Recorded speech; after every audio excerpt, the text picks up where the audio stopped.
మనం రీసెంట్ గానే ఒక వీడియోలో చెప్పుకున్నాం సామ్సంగ్ గురించి. సామ్సంగ్ అనేది ఒక కంపెనీ కాదు, ఇది ఒక దేశంలో ఇంకొక దేశం అన్నట్టుగా. సౌత్ కొరియాలో సామ్సంగ్ అనేది కంట్రీ అలాగా. ఎందుకంటే సామ్సంగ్ అనేది లైక్ ఫోన్స్ అనే కాదు, టాబ్లెట్స్ అనే కాదు, ఎలక్ట్రానిక్స్ అనే కాదు, it is in manufacturing of the chips. అదే విధంగా స్కై స్కేపర్స్ ఇలాగ అన్ని కట్టింది, అండ్ స్కూల్స్ కానీ బిల్డింగ్స్ కానీ ఇలా ఉంది అని చెప్పుకున్నాం మనం రీసెంట్ గా. నేను అప్పుడు అనుకున్నాను సామ్సంగ్ ఆల్మోస్ట్ అన్నింటిలోనూ ఉంది. ల్యాప్టాప్స్ సెగ్మెంట్ లో చూస్తే కటింగ్ ఎడ్జ్ లో అట్లాంటి ల్యాప్టాప్స్ సామ్సంగ్ లేవు అని అనుకున్నాను. ఎందుకంటే ల్యాప్టాప్ ఒక్కటి ఉంటే సామ్సంగ్ కూడా ఐఫోన్ ఎలాగైతే ఎకో సిస్టమ్ ఉంటుందో సామ్సంగ్ ఎకో సిస్టమ్ కూడా అలా తయారైపోతుంది మొత్తము. బికాస్ సామ్సంగ్ టాబ్లెట్స్ ఉన్నాయి, ఫోన్స్ ఉన్నాయి, వాచెస్ ఉన్నాయి, రింగ్స్ ఉన్నాయి, ఇంకా ఇయర్ బడ్స్ ఉన్నాయి. సామ్సంగ్ ఎలక్ట్రానిక్స్ లో చూసుకుంటే కనుక ఫ్రిజెస్, ఏసీస్, టీవీస్ ఇలాగా ఇవన్నీ ఉన్నాయి ప్రస్తుతానికి.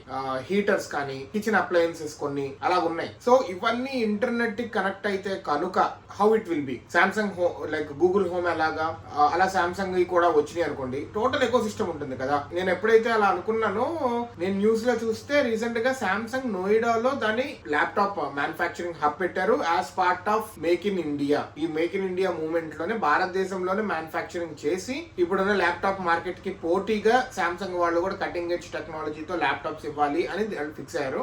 వీళ్ళు అలా చేయటం అనేది వన్ గుడ్ థింగ్. అయితే భారతదేశంలో ఈ హబ్ పెట్టుకోవడం that is really good thing. And భారతదేశంలో as part of make in India మనకి ఉద్యోగ అవకాశాలు వస్తాయి, అదే విధంగా కొత్త టెక్నాలజీ కూడా వస్తుంది, కొత్త ల్యాప్టాప్స్ కూడా వస్తాయి. That is really great and let us welcome this nice initiative.